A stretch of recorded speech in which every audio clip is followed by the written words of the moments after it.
তোমার নাম কি বাবু? হ্যাঁ,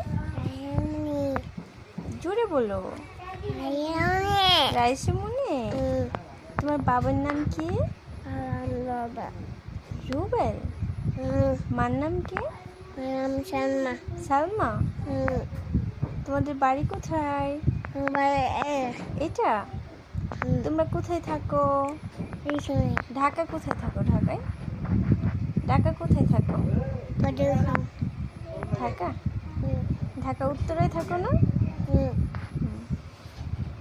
চলে যাবা না বাড়িতে থাকবা? বাড়িতে থাকবা না চলে যাবা? চলে যাবা? থাকো থাকো বাড়িতে। দাদি কানবে। দাদি কানবে? তো দাদি কানবে, তুমি যাবে কেন? দাদি কানবে তাহলে তুমি যাবে কেন? যাইবা না? আচ্ছা ঠিক আছে।